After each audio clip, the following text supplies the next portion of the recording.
Good evening. Welcome to Tucker Carlson Tonight. Bernie Sanders is running for president again, not that he ever really stopped. Sanders announced his second campaign this morning in a 10-minute video.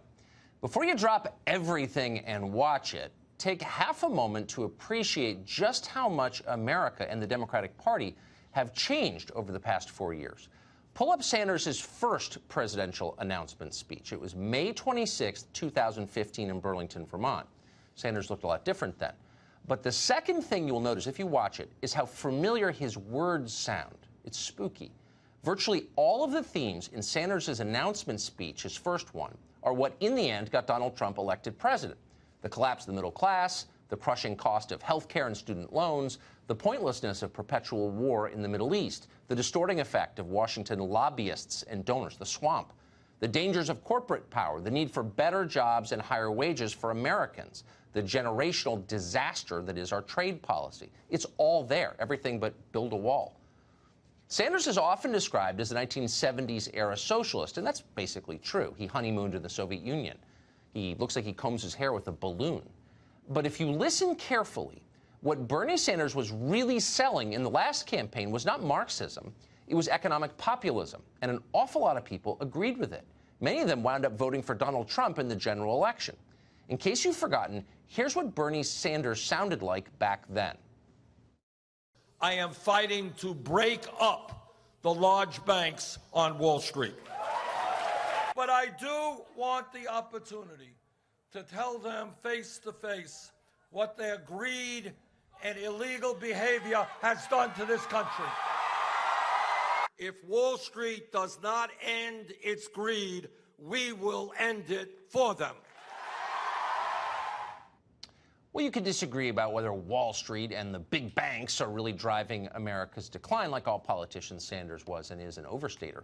But looking back, there was something touchingly old-fashioned about the way Bernie Sanders ran that campaign. Sanders made no appeal at all to interest groups. He explicitly opposed interest groups. He instead talked about national unity and the people left behind. His first announcement speech did not mention the words racism or sexism, or for that matter, abortion or gun control. He said nothing about immigration or non-citizens. Sanders was running for Americans, all of them, whether you agreed with him or not. Needless to say, Sanders quickly found himself at war with Democrats. The modern Democratic Party has no place for the idea of nationhood. It rejects the existence of universal interests and values. Instead of a common American culture, Democrats see only tribes. Now, Bernie Sanders is pushing 80, and he seemed completely bewildered by these changes in attitude. In the weeks after the 2016 election, Sanders told one reporter that Hillary Clinton lost the race because, quote, "It's not good enough to say, I am a woman, vote for me." Well, Sanders was right, obviously, but he was way too late. Modern Democrats are defined by identity politics. That's the idea that the accident of your birth determines what you're worth, your value. Some groups are favored, others are blamed and punished. What matters isn't what you do, the choices that you make. What matters is who you are genetically.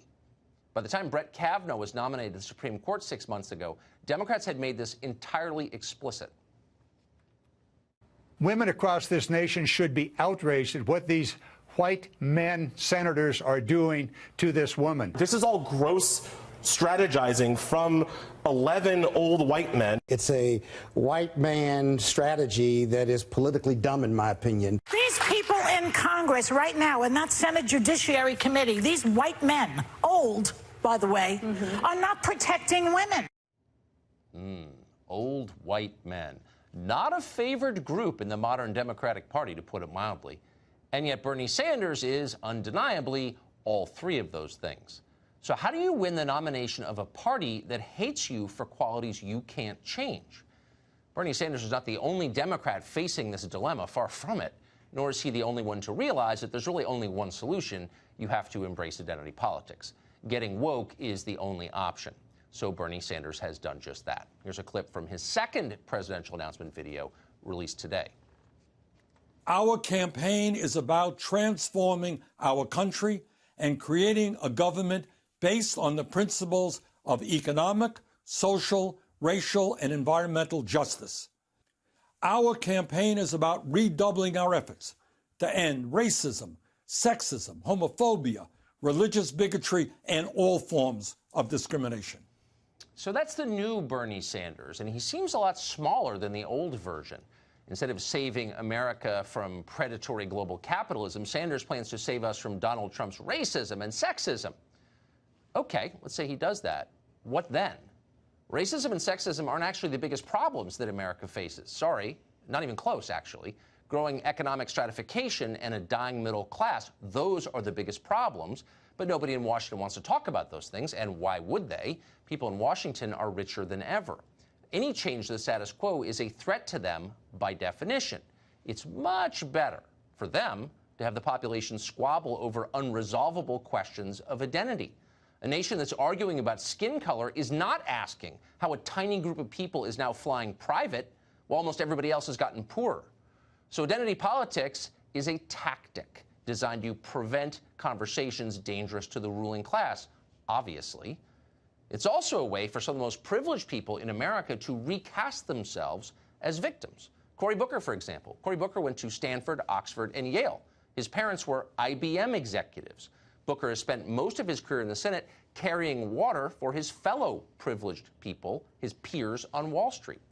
Privileged? Yeah, Cory Booker defines that word. Now that he's running for president, it would be interesting to hear Cory Booker explain why he has allowed his friends in the finance world to continue to pay half the tax rate that you're probably paying now. But he likely doesn't want to talk about that. Instead, he'll probably spend most of his time talking about racism, including the racism he has personally experienced as a powerless person who went to Stanford, Oxford, and Yale, and whose parents were IBM executives. So you can see what's going on here. This is a scam. Identity politics is a scam, and it's not so different from the one that Jussie Smollett just pulled. Smollett is a rich actor with a hit TV show. That's fine. We used to call people like that pampered. But Smollett doesn't want to be thought of as pampered. Nobody does, really. So he recast himself as a victim. The people oppressing him, he told us, were Trump voters. Badly educated thugs from some rural backwater, probably. Inbreds who've never read a book. People who don't have Kamala Harris's personal cell phone number. People who probably don't even believe in global warming or like Thai food. Those people, they're the problem. They must be crushed. Somehow, the left is telling us, the weak are now oppressing the strong. That's their claim. The old left would have pushed back against this. They would have felt some sympathy for the people our economy has left behind, but not anymore. The new left reveres Cory Booker and Barack Obama. They're rallying behind Jussie Smollett. When Smollett's fraud was exposed, they defended him without saying so. Well, the information's still coming out, and I'm going to withhold until all the information actually comes out from on-the-record sources. Okay, so I will say this about that case. I think that the facts are still unfolding.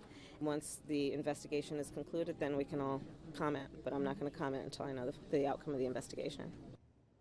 So no one can admit that Jussie Smollett is not a victim.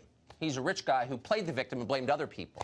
Now, nobody's asked Bernie Sanders about that story yet, but he'd probably say the same thing. He has to say that. It's required now.